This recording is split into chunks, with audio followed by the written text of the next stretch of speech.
पैसा डालते रहने में विश्वास नहीं किया मैंने शुरू से, और वो था भी नहीं, क्योंकि लोन में हमको दुकान का रेंट प्लस बिजली का बिल वो जोड़ के तो लगभग अगर हम 65 में दूध वहाँ सेल कर रहे हैं तो उसमें 60, 57, 58 का। लेकिन सबसे सही निकालने का जो तरीका है कॉस्ट कि पर लीटर ऑफ मिल्क प्रोडक्शन की कॉस्ट क्या आ रही है, तो सवाल कर रहे हैं, उसका सबसे सही जवाब ये है कि मान के चलते हैं कि अधिक से अधिक 450 से 500 रुपये खर्चा आएगा मिल्किंग काऊ पे, और लगभग आप ये मान के चलिए कि अगर वो 30 लीटर दूध कर रही है और 50 का भी एवरेज पकड़ते हैं तो 1500 रुपये वो हमको दे रही है, अर्न करके दे रही है। नमस्कार दोस्तों, मैं प्रिंस और आप देख रहे हैं नई कृषि दर्पण यूट्यूब चैनल। तो दोस्तों मैं पहुंच चुका हूं उत्तर प्रदेश की राजधानी लखनऊ के अमूर फार्म्स में, और आज के हम वीडियो में बात करने वाले हैं कि ये फार्म की स्थिति क्या है, कितना प्रॉफिट में चल रहा है, कितना दूध का प्रोडक्शन होता है, कितना सेलिंग करते हैं, कैसे सेल करते हैं, क्या दूध के अलावा भी और भी कोई प्रोडक्ट है जिसको कि बना करके बेचते हैं, और कैसे मैनेजमेंट कर रही है। सबसे बड़ी बात है कि एक फार्म अगर चल रहा है पिछले 5 सालों से तो कैसे मैनेजमेंट होता है और कितना प्रॉफिट होता है, ये सबसे बड़ी बात है। और क्या पशु इनके पास है, हर एक चीज़ हम आपको इस वीडियो में सिखाएंगे। तो मैं चाहूँगा कि वीडियो कंप्लीट देखिए, जानकारी अच्छी लगे तो चैनल को सब्सक्राइब करें, साथ में बेल आइकन का बटन को प्रेस कर लें ताकि जब भी इस तरह का वीडियो बना तो आपको अपडेट जो मिलता रहे। तो चलिए हम सर से, यहाँ के जो ऑनर उनसे बात करेंगे, पूरी जानकारी लेने का प्रयास। नमस्कार सर, सबसे पहले तो आपका हमारे चैनल पर स्वागत है।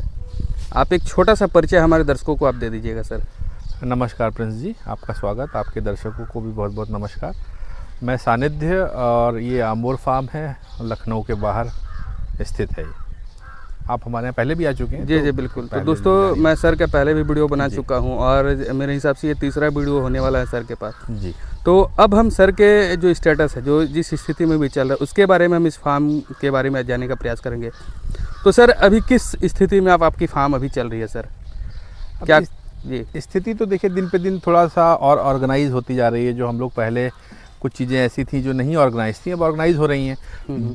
और अब अपने पास ये समझिए कि स्थिति ऐसी है कि अब जितनी भी हमारे पास जानवर हैं, पशु हैं, जितने भी गाय हैं, वो सब हमारी अपनी ब्रीड की हुई गाय हो गई हैं। अच्छा। मतलब कोई भी यहाँ पे परचेज्ड काऊ नहीं है जिसको हम ख़रीद के लाए थे। अच्छा। एक तो ये अच्छी बात हुई है कि हम लोग उस स्थिति में हैं आज। दूसरा ये है कि कुछ प्रोसेसिंग करने लगे हैं हम लोग अब मिल्क को लेके। अच्छा। और पहले प्रोसेसिंग में केवल हम लोग घी बना रहे थे। मान लेते हैं कि जो दूध बचता था हमारे पास रिटेल से, उसका हम लोग उसको घी के प्रोसेस में डाल देते थे। अच्छा। तो वो एक पुराना जो देसी तरीका था कि भाई दूध को उबालना है और दही बना के फिर मक्खन निकाल के फिर उसका घी बनाना। अच्छा। अभी उस प्रोसेस को थोड़ा सा, और प्रोसेस सेम है, हम लोग अभी भी मक्खन से ही घी बना रहे हैं। लेकिन पहले अगर मान लीजिए हम लोग 100 लीटर दूध से काम करते थे, तो अब हम लोग 100 लीटर क्रीम से काम कर रहे हैं। अच्छा। तो एक तो क्रीम सेपरेटर से क्रीम निकाल लेना, तो ये काम हुआ। जी जी जी। प्लस जो सेपरेटेड मिल्क बचा उसको कुछ आगे योजनाएं हैं, अब देखते हैं उसमें कितना सफल होते हैं। अच्छा। अच्छा। तो अभी तो मैं यही कहूँगा प्रिंस जी कि ब्रीड को लेके हम लोग काफ़ी अच्छा काम कर ले गए हैं। सुधार मतलब अपने फार्म पे इस समय मैं कह सकता हूँ कि अच्छा, चौथी जनरेशन चल रही है लगभग। तो पिछले साल जो मैं आया था, ये शायद मार्च में या अप्रैल में आया था पिछले साल, तो उस टाइम के बाद कितना % मतलब आपका हर्ड साइज बढ़ा है सर? हार्ड साइज उस समय यार अब एग्जैक्ट तो मुझे नहीं याद है। हमें ये याद है कि पिछले साल हम, जैसे मेरा क्या रहता है कि जो रिटेल हो रहा है दूध हमारा, जो शहर जा रहा है, वो हम लोवेस्ट मेंटेन करके चल रहे हैं। मतलब कि जो कम से कम दूध का प्रोडक्शन हमारे यहाँ है, वो अधिक से अधिक रिटेल का हमारा शहर का। अच्छा। दोनों चीज़ें मीट करें। जैसे अगर मान लीजिए 600 लीटर दूध वहाँ हमारा शहर में जा रहा है, तो कम से कम दूध जब हमारे यहाँ आए अगस्त सितंबर में, तो 600 आए। अभी तक हम लोग इस योजना पे चल रहे थे। अच्छा। लेकिन इस बार और उस पर सुधार किया है कि लगभग मेरा टारगेट ये है कि इस बार गर्मी में भी कुछ गाय हमारे यहाँ बच्चे आते रहें, काल्विंग होती रहे, और लगभग 1000 के आसपास के लीटर को हम लोग साल through out the year cover करें। तो HF पर ही काम कर रहे हैं, देसी पर भी जा रहे हैं सर? अब HF नहीं, केवल देसी की बात नहीं है। हम लोग मतलब अब जैसे ब्रीड की बात थी, हमने शुरुआत की HF से। अच्छा। तो HF में तो हम लोग एक ब्रीड पे अटेंड कर गए भाई, जितना साल गया और उस पर जो भी ब्रीडिंग करते चले गए। तो HF पे तो हम कह सकते हैं कि हमारे पास एक ऐसी ब्रीड है इस समय जो कंट्री बेस्ट कह सकते हैं कि हाँ, वहाँ उस जगह हम लोग पहुँच गए हैं या एक आध साल में पहुँच जाएंगे। जो बच्चे हमारे यहाँ आ रहे हैं। लेकिन जैसे मान लीजिए हमने गिर ऐड किया अपने फार्म पे पिछले साल, आपके जाने के बाद जो जैसे आप अप्रैल में आए हैं तो नवंबर दिसंबर में हमने गिर लाए थे, सितंबर कह लीजिए, और जर्सी हमने ऐड करी, ठीक है। तो एक जर्सी तो मैंने यहाँ पे एक परिचित है, उनके यहाँ अच्छी जर्सी थी, वो बिक रही थी, तो वो मैंने ली। बट जब वो हमारे यहाँ आई तो मैं उससे बहुत ज़्यादा संतुष्ट नहीं था कि इससे मैं ब्रीड करूँगा तो मुझको फिर इस जर्सी पे आगे 4 साल देने पड़ेंगे। तो मैं चाह रहा था कि किसी ऐसे फार्म से ऐसी आ जाए जर्सी मेरे पास अच्छी, जो कि अपने आप में मतलब बेस्ट जेनेटिक्स की हो। तो फिर पंजाब से मैंने एक जर्सी मंगवाई इस बार। अभी उसको आए हुए 1 महीना हुआ होगा। अभी फरवरी शुरू में ही उसने 1 या 2 तारीख को अभी बच्चा दिया है। तो सर बात कर लेते हैं, आपका कितना टाइमिंग हो गया इस डेयरी फार्म के लाइन में सर? टाइमिंग तो 2021 से आप मानिए कि हम लोग इस शेड में काम कर रहे हैं। इससे पहले हम इस शेड में थे। ये हमारा पुराना शेड है जहाँ से हमने सारा काम शुरू किया। अब इसमें हमारी देसी मतलब जो गिर है और बच्चे, बच्चे हम कर रहे हैं। गिर, बच्चे, और हमारा इसमें प्रेगनेंसी वाला जो टाइम है, जो जिनको बच्चा देना है उनके लिए एक सेपरेट, जैसे वो एक गाय उधर साथ में खड़ी है 21 नंबर, जी, उसको डिलीवरी है उसकी अगले 2-4-5 दिन में। तो ये वो अपना प्रेगनेंसी वाला एक हो गया। तो इधर ये हो गया और इधर हमारा सारा, तो जो ये वाला शेड पे हमने काम करना शुरू किया ये 21 से मानिए, मतलब 4 साल हो गया। हाँ, 21 से हम लोग कर रहे हैं ढंग से। 4 साल हो गया। और अगर इसको भी जोड़ेंगे तो 1 साल और जोड़ लीजिए। 5 साल हो गया। तो 4 साल हो गया। तो सर हमारे जो दर्शक देख रहे हैं उनके मन में ये सवाल जरूर होगा जी, क्या आप प्रॉफिट में चल रहे हैं, लॉस में चल रहे हैं, क्या चल रहा है सर? देखिए, अब प्रॉफिट की जहाँ तक मैं बात बताऊंगा तो मैं मेरा अपना मानना ये है, सबका अपना अपना काम करने का तरीका होता है। और चूँकि मैंने कुछ लोन लिया था, ठीक है, शुरू में ही। और दूसरा ये था कि मैं अपनी जो फाइनेंशियल डिसिप्लिन है, जिसको कहा जाएगा कि मैं अपने फाइनेंशियल डिसिप्लिन में इस तरह से था कि मुझको मतलब हमेशा प्रॉफिट से ही रहना है। अच्छा, शुरुआत से अपने टारगेट बना? हमारा टारगेट ये था कि भले मैं अपने पेस को स्लो कर लूं, अगर मान लीजिए मुझे लग रहा है कि कहीं पे मुझको घाटा हो सकता है तो मैं पीछे हट जाऊंगा 2 कदम। या मतलब मैं पैसा डालते रहने में विश्वास नहीं किया मैंने शुरू से, और वो था भी नहीं, क्योंकि लोन से पैसे आ रहे थे। तो उसकी किस्तें जानी हैं, तो अगर हम कमाएंगे नहीं तो किस्त कहाँ से देंगे? जी, बात तो इसलिए फ्रॉम डे 1 मैं ये कहूँगा, 2021 से मैं बात करूँ, उससे पहले मैंने सीखने के लिए ज़रूर एक साल जो पूरा बिताया, उससे पहले मैं अलग अलग फार्म विजिट किए, देखा कैसे लोग, अच्छे लोग क्या प्रैक्टिस कर रहे हैं, क्या कर रहे हैं। फिर उस प्रैक्टिस को आके इसमें 1 साल हम लोग ने किया। हमने सीखा, हमारे साथ हमारा स्टाफ सीख रहा था, क्योंकि ऐसा तो है नहीं कि मैं सब कुछ जान रहा था और मैंने शुरू किया। तो 21 से लेके और आज तक मैं ये कहूँगा कि डे 1 से हम लोग, बीच में ऐसा नहीं है कि हमेशा सब अच्छा ही रहा है। बीच में कुछ पैचेज ऐसे आए हैं कि 2-3 महीने ऐसा रहा कि भाई पैसा नहीं आ रहा है उतना जितना एक्सपेक्टेड है। लेकिन मैं ये कहूँगा कि मैं 2021 में जनवरी में मेरे पास 6 गाय थी, सुधीर जी के यहाँ से मैं लेके आया था धीरे धीरे करके। और कुछ गाय, उससे पहले 2 गाय मैं यहाँ सीतापुर से, जो पवन दीक्षित जी हैं जिनका साइलेज का काम है, उनके यहाँ से लेके आया था। तो इन्हीं गायों से मैंने फार्म शुरू किया। और जब वो गाय थी हमारे पास, तब ये मान के चलिए कि वहाँ से हमने शुरू किया और शुरू से ही प्रॉफिटेबल ही हम लोग रहे हैं। अच्छा, शुरुआत से ही बना रखे हैं? क्योंकि 21 से जैसे ही हमने शुरू किया है, मुझे याद है हमारे पास 350 लीटर के आसपास दूध हो रहा था। अच्छा। जनवरी आते आते तक हमारे पास टोटल 9 पशु हो गए थे। अच्छा। उन्हीं 9 से हमने पूरा फार्म अपना धीरे धीरे करके किया। और जनवरी में हमारे पास 9 पशु थे। और हमें याद है आज भी जो ये बसंत पंचमी होती है, इस बार किस डेट पे थी, अभी हाल ही में गई है, फरवरी में ही होती थी, उस बार भी फरवरी में थी। 11 या 14 फरवरी के आसपास हमने अपना पहला रिटेल शुरू कर दिया। अच्छा। तो बात कर लेते हैं, अभी टोटल पशु कितनी है आपके पास सर? अब अगर मैं केवल एचएफ या उसकी बात करूं तो मान के चलिए 70 के आसपास होगा। अगर पूरा हर्ड की बात करें तो इस समय 80 प्लस है हमारे पास। 80 से ऊपर है। मिल्किंग वाली कितनी है उसमें? मिल्किंग इस समय 40 के आसपास। 40 जो मतलब फ्रेश मिल्किंग में, जो इस साल काल्विंग करके फ्रेश मिल्किंग में आई हैं, वो 40 में है। कुछ ऐसी हैं जो कंसीव नहीं की, पीछे छूट गई, तो उनका गिनने का जरूरत नहीं, वो 4 से 5 लीटर दूध कर रही होंगी। अभी आपके पास जो 40 गाय मिल्किंग में है, उससे कितना दूध का प्रोडक्शन कर रहे हैं सर? 40 से यार ये समझिए कि 30 के आसपास का एवरेज होगा हमारा। 28-30 अगर एवरेज माने तो लगभग 1100-1200 लीटर के आसपास हम लोग प्रोडक्शन कर रहे हैं पर डे का। अच्छा, तो महीने का अगर देखा जाए तो आप तो 33,000 रुपये लीटर दूध का प्रोडक्शन कर रहे हैं ना? 33,000 का प्रोडक्शन कर आप रहे हैं। 1000 लेके पकड़िए 30,000 प्रोडक्शन आप कर रहे हैं महीने का दूध का प्रोडक्शन। बिल्कुल। तो किस रेट से आपका दूध बिक रहा है सर, ये भी एक बात आती है। देखिए ऐसा है प्रिंस जी की रेट का मसला ये है कि कुछ दूध जो हमारा घी में जा रहा है उससे हमें कुछ अलग मिल रहा है। अच्छा। कुछ दूध हमारा जो रिटेल में जा रहा है, रिटेल भी हम 2 तरह से कर रहे हैं।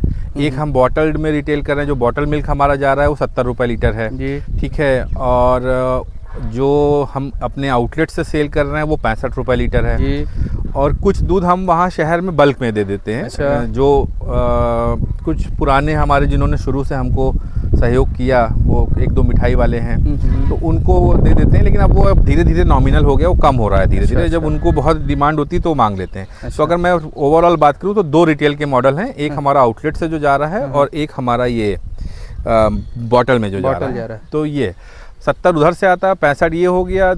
एक जो हम घी बनाते हैं, लगभग मान के चलिए घी में जो रिटेंशन है वो 60 रुपये का हमको मिलता है। 1800 रुपये लीटर का हमारा घी। जो लोग हमसे दूध ले रहे हैं उनको हम लोग 1800 रुपये लीटर किलो घी दे रहे हैं। और 1 किलो घी बनाने में एवरेज मान के चलिए थ्रू आउट द ईयर तो लगभग 30 लीटर में 1 किलो घी हम लोग 30 लीटर जो बिलौना पद्धति जिसको हिंदी में बोलते हैं, अंग्रेजी में कल्चर्ड काऊ घी बोलेंगे, तो वो कल्चरिंग करने में लगभग हमारा 30 लीटर का एवरेज मान के चलिए। मतलब 60 रुपये आप उसमें ले रहे हैं, 70 रुपये बॉटलिंग में ले रहे हैं। 1800 रुपये का घी हम सेल कर रहे हैं, जो कि 30 लीटर दूध से बन रहा है। तो 60 रुपये आपका वहाँ आ गया। उसमें 70 रुपये आपका बॉटलिंग लागत आप जोड़ेंगे कि भाई घी बनाने में लकड़ी लग रही है, गैस लग रही है, लेबर लग रहा है, बॉटलिंग करने में लग रहा है, तो उसमें 100 रुपये कम कर दीजिए तो उसमें लगभग 55-57 रुपये के आसपास का रिटेंशन वहाँ आता है। और जो इधर 65 रुपये जो हमारा जा रहा है, इसमें रिटेंशन लगभग 60 का आ जाता होगा इसमें। अच्छा। क्योंकि ना हमें बॉटलिंग करनी है, ना इसमें हम डिलीवरी कर रहे हैं, आउटलेट पे लोग आते हैं लेके चले जाते हैं। जी। तो वो केवल उसमें हमको दुकान का रेंट प्लस बिजली का बिल वो जोड़ के तो लगभग अगर हम 65 में दूध वहाँ सेल कर रहे हैं तो उसमें 60-57-58 का रिटेंशन वहाँ पे भी आ जाता है। एवरेज अगर देखा तो 55 का आराम एवरेज से है। 55 रुपये लीटर आपका दूध जा रहा है, रिटेंशन है। तो 1100 लीटर मान के चलिए हम 1000 ही लीटर लेके चलते हैं। बिल्कुल। तो 1000 रुपये 55, तो आप रोज जो है 55,000 का दूध बेच रहे हैं मेरे हिसाब से। कहाँ आसपास? हाँ, 55,000 का दूध बेच रहे हैं। बिल्कुल। खर्चा कितना करते हैं सर दिन का, अगर देखा जाए पूरे एक फार्म का एक दिन का आपका? एक दिन का खर्चा यार हर समय बदलता रहता है जी।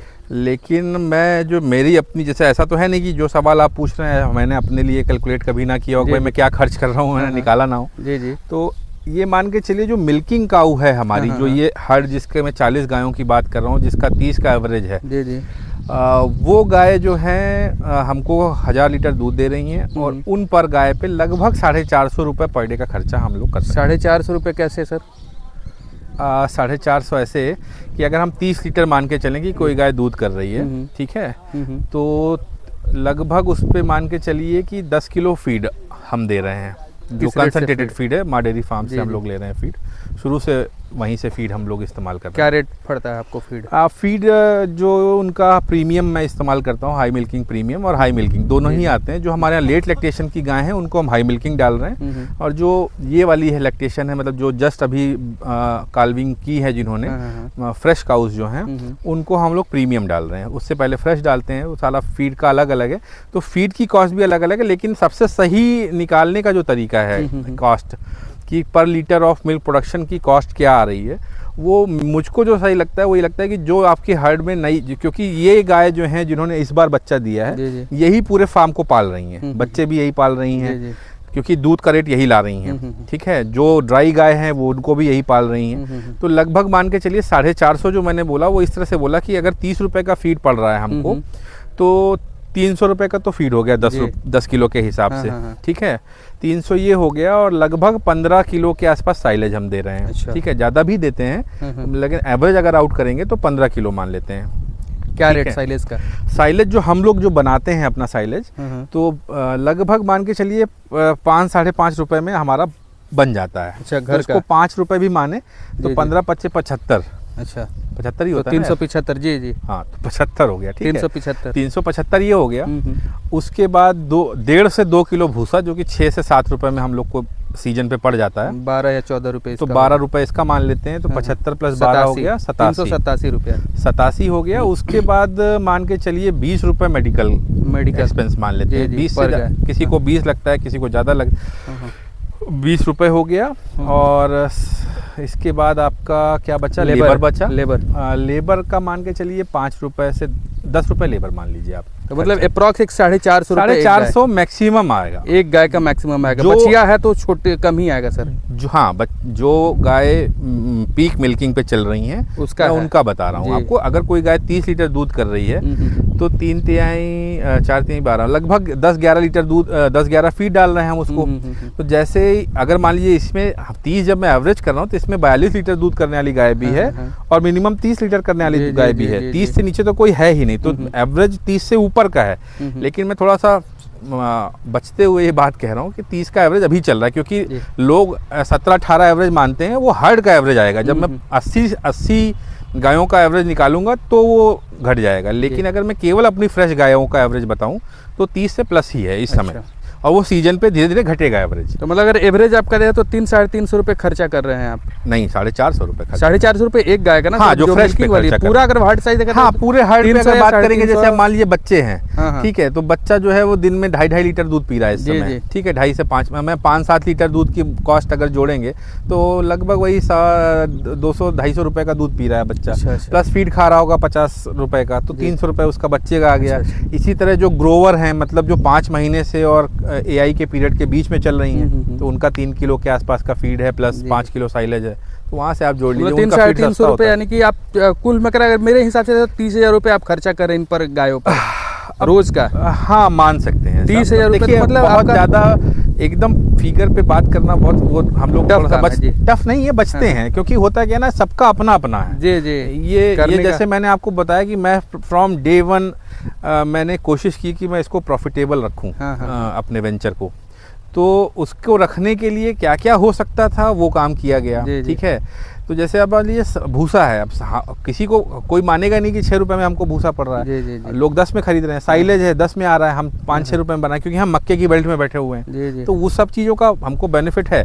इसलिए जो आप मुझसे सवाल कर रहे हैं उसका सबसे सही जवाब ये है कि मान के चलते हैं कि अधिक से अधिक 450 से 500 रुपए खर्चा आएगा मिल्किंग काऊ पे, और लगभग आप ये मान के चलिए कि अगर वो 30 लीटर दूध कर रही है और 50 का भी एवरेज पकड़ते हैं तो 1500 रुपए वो हमको दे रही है, अर्न करके दे रही है। एक गाय 1500 रुपए दे रही है, 80 गाय के हिसाब से आप 40 गाय के हिसाब से मिला सकते हैं। हाँ, तो अगर एक प्रॉक्स देखा है तो फार्म अगर इतना बड़ा है, इन्वेस्टमेंट इतना बड़ा, तो सर कम से कम अगर फायदा नहीं हो तो फिर क्या फायदा है? बिल्कुल है। आप जो कह रहे हैं वो तो ठीक है, आपका कहना कि आप राउंड फिगर से आप बच रहे हैं, लेकिन हाँ, ये चीज तो फायदा तो होना ही होना है। बिल्कुल।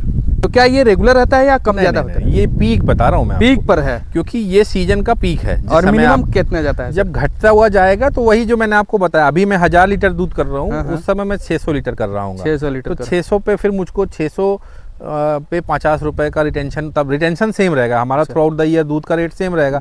बहुत ज़्यादा हुआ 1-2 रुपए बढ़ेगा तो उसका कोई मामला मानना नहीं है। तो ये हो गया, प्लस जो हम लोग इस बार प्रोसेसिंग कर रहे हैं, मान लेते हैं अगर वो हमारा जो हमारी प्लानिंग में है, जैसे लास्ट टाइम जब आप आए थे तो शायद मैंने घी की बात आपसे कही थी कि मैं ये करने वाला हूँ, तो हमने जैसे अगर मान लीजिए जब उस प्रोसेस से हम घी बना रहे थे, जब हम पूरे दूध को, जिसको ओटाना कहते हैं अपने पूर्वांचल में, दूध उठा रहे थे, रात भर वो पकता था या दिन भर पकता था, शाम को उसको दही लगा देते थे और सुबह उसका निकाल के मट्ठा निकालते थे। अब मट्ठे के साथ समस्या ये थी कि जब यहाँ सालक चल रही होती थी या सीजन चलता था तो मट्ठा हमारा पूरा निकल जाता था, तो वो पैसा निकल आता था, और प्लस घी हमारा 1800 रुपये में चला गया, तो उस 30 लीटर दूध में घी भी मिला हमको और मट्ठा भी मिला। लेकिन जब सीजन नहीं है, ठंड में ज़्यादा दूध हमारे पास ठंड में है, ठंड में मट्ठा कोई पीने वाला नहीं है, तो वो समस्या को हमको सॉल्व करना था। तो हमने क्या किया कि भाई इसका क्रीम निकाल के बनाने लगे, और जो दूध सेपरेटेड दूध बच रहा है, जैसे इस बार हम लोगों ने एक बार भी मट्ठा नहीं बनाया, शुरू में बनाया जब हमारे पास मशीन नहीं आई थी। जैसे ही मशीनें आई हैं हमारे पास तो हम लोग अब सिर्फ सेपरेटेड दूध निकाल देते हैं, क्रीम निकाल के सारा प्रोसेस सेम करते हैं, और वो दूध उठा के अभी हम डेयरी पे दे रहे हैं। और डेयरी है और एक यहाँ पे पनीर का काम करते हैं, वो ले जाते हैं, तो उससे हमको एक अच्छा रिटेंशन मिल रहा है। तो जो 60 रुपये रिटेंशन की बात थी, 30 लीटर दूध 1800 रुपये के घी घी में जी जी 60 रुपये का रिटेंशन था, उसमें हमने मट्ठा देखिए नहीं जोड़ा था। जी जी। ठीक है, हाँ, अब की बार हम इसलिए मट्ठा नहीं जोड़ा था क्योंकि थ्रू आउट द ईयर हम मट्ठा नहीं बेच पाते थे, लेकिन बात अब थ्रू आउट द ईयर हम दूध बेच सकते हैं, जी, क्योंकि जी। वो दूध पनीर में काम आ सकता है। वो दूध जो आगे हमारी प्लानिंग है, धीरे धीरे करके हम उसको प्रोसेसिंग में और आगे बढ़ेंगे, तो जो 60 रुपये का रिटेंशन है उसको बढ़ाने की कोशिश करेंगे कि वो 70-80 रुपये में जाए। तो कैसे लोगों को सर डेयरी फार्मिंग करना चाहिए सर? कैसे लोगों को क्या मतलब, डेयरी फार्मिंग में देखिए ऐसा है, एक तो पेशेंस रखना पड़ेगा, ब्रीड पे मेहनत पहले करना दिन से पड़ेगा। काम करनी पड़ेगी और खुद इन्वॉल्व होना पड़ेगा, खुद ही लगना पड़ेगा। बिल्कुल। आप मतलब सिर्फ अपने स्टाफ और बाकी के भरोसे नहीं कर सकते हैं। अब आप समझिए कि इस समय हम लोग यहाँ पे 4 स्टाफ जो शेड के अंदर है, ठीक है, तो उस तरह से चल रहा है। बाकी ये है कि मतलब ब्रीड और फीड, मैं मानता हूँ 70% फीड का मामला है जी जी। और बाकी फिर ब्रीड है और मैनेजमेंट है। तो आपने बहुत अच्छी जानकारी दी सर हमारे दर्शकों के लिए। मैं ये चाहता था कि आपके फार्म की स्थिति बताओ और कितना आप अर्निंग कर, क्योंकि लोगों को ये जानना जरूरी होता है कि कितना आप अर्निंग कर रहे हैं। आपने अपनी अर्निंग को हर एक हिसाब को आपने बताया इस वीडियो में, इसके लिए आपको बहुत बहुत धन्यवाद सर। बिल्कुल, शुक्रिया।